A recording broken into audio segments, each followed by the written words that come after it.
Delmo Morani, presidente da Comissão de Legislação e Normas do Conselho Estadual de Educação. Quero iniciar fazendo um importante registro. Nós estamos no ano do centenário da Associação Brasileira de Educação, entidade histórica de participação extraordinária na história da educação brasileira, que tive a honra de presidir por 4 anos e a qual hoje continuo servindo na condição de vice-presidente do meu querido presidente Paulo Alcântara Gomes, ex-reitor da UFRJ, professor emérito da UFRJ, com uma trajetória educacional extraordinária. Bem, nossa missão hoje é falar um pouco a respeito do ambiente normativo no Estado do Rio de Janeiro, e em especial do papel do Conselho Estadual de Educação no campo educacional do nosso Estado. O Conselho Estadual de Educação é estruturado na forma de duas comissões, duas câmaras permanentes, Câmara de Educação Básica e Câmara de Educação Profissional e Superior, uma comissão permanente, a Comissão Permanente de Legislação e Normas, e uma comissão provisória, que é a Comissão de Diversidade e Inclusão. O Conselho é um órgão normativo, consultivo e recursal. Como órgão normativo, ele tem o papel de estabelecer as normas com as quais a educação no Rio de Janeiro, a educação básica, tanto pública como privada, e a educação superior, no âmbito das instituições estaduais e municipais de ensino superior, ou seja, as instituições públicas de ensino superior, devem se balizar. A Comissão de Legislação e Normas tem um papel fundamental, um papel preponderante nesse arcabouço apresentado, que é o de efetivamente estruturar as normas. Todas as normas que são emitidas pelo Conselho Estadual de Educação, ou elas se originam ou se encerram na Comissão de Legislação e Normas, que é o filtro pelo qual todas as normas que se originam das outras câmaras e comissões devem passar.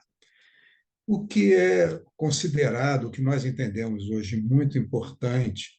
no papel do Conselho, nesta etapa, neste momento que o Conselho vem vivendo, é a forma como a abordagem da questão normativa no Estado vem sendo feita. O Conselho ele está muito mais aberto, muito mais sensível às demandas do campo educacional, no que se refere às questões normativas, inclusive às próprias questões recursais, mas muito mais aberto no sentido de modernizar as normas, no sentido de torná-las mais leves, de fazer com que todos os processos que envolvam aprovação de cursos, credenciamento de instituições de ensino e tal, sejam processos conduzidos com todo, obviamente, o rigor necessário para que haja um filtro de qualidade nessa condução, mas, ao mesmo tempo, com a leveza burocrática necessária para que os trâmites sejam mais ágeis, sejam mais leves, as exigências burocráticas sejam exigências mais razoáveis. Dessa maneira, o Conselho vem atuando de forma muito competente. Houve um grande avanço com o estabelecimento da deliberação 388, que estabelece as normas para credenciamento credenciamento de instituições e autorização de curso, eliminando uma série de exigências que se percebia que eram exigências desnecessárias e que tornavam os processos densos, trabalhosos e caros. A exemplo disso, a obrigatoriedade de se fazer juntar aos processos todas as cópias autenticadas de documentos dos docentes que deveriam compor o quadro docente da instituição de ensino. Eram exigências que a prática demonstrou que elas eram inócuas, porque esse quadro docente ele não é fixo, ele passa por modificações. E, muitas vezes, e aliás, na maioria das vezes, nas escolas que estavam iniciando, nos processos de abertura, de início de funcionamento, o quadro docente ainda não estava contratado, era uma expectativa de contratação. Então, a percepção dessa realidade nos levou a rever uma série de exigências que, enfim, faziam com que os processos se tornassem enormes, um volume de documentos enorme e absolutamente desnecessários para a efetiva avaliação do pleito que estava ali apresentado.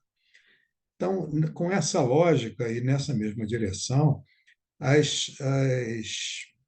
as obrigatoriedades, as exigências de apresentação de documentos, de formulação de processos, elas foram sendo modificadas, se tornando muito mais leves. No mesmo sentido, por exemplo, o documento de orientação curricular, que foi elaborado no Conselho e apresentado para fins de orientar as instituições de ensino na sua adequação à obrigatoriedade do novo ensino médio, as mudanças apresentadas pelo novo ensino médio, foi um documento extremamente leve, colocando no âmbito da autonomia da escola, que é previsto na Lei de Diretrizes e Bases da Educação, a capacidade de tomada de decisão, ou autonomia para essa tomada de decisão. Então, esses são exemplos que eu dou aqui de maneira superficial, o tempo não é muito longo, mas que mostram que o Conselho hoje é uma entidade, é um colegiado de portas e janelas abertas, que busca a comunicação, busca a interação com o campo educacional, com aqueles que militam no campo educacional, sensível aos pleitos, sensível às colocações, às propostas, aos questionamentos, e sensível ao ponto de ter hoje no seu portal, e acho interessante que isso fique bem divulgado, ele tem hoje um item lá, um acesso, que é o Fale Conosco, que permite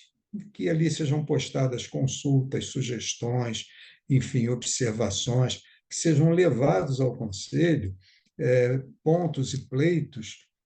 que aqueles que militam no campo educacional percebem que precisam ser submetidos ou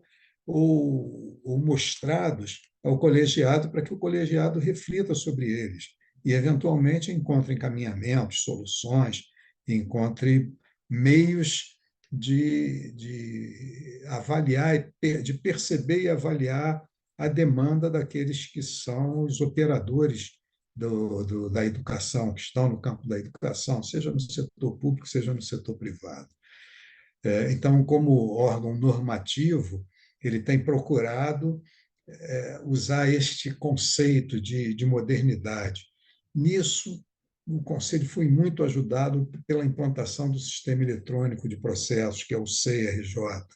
Os processos se tornaram mais leves e mais fáceis, mais ágeis na sua condução, porque eles são todos eletrônicos.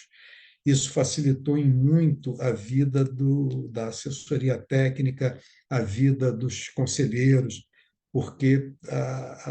os processos físicos eram extremamente volumosos, difíceis de serem manuseados. Muitas vezes o conselheiro precisava levar volumes enormes de processos para analisar fora do ambiente do conselho, uma vez que as reuniões são reuniões semanais, de uma manhã durante a semana. Então, são 4, às vezes 5 reuniões no mês, que não são suficientes para a análise detalhada de processos complexos, de processos volumosos.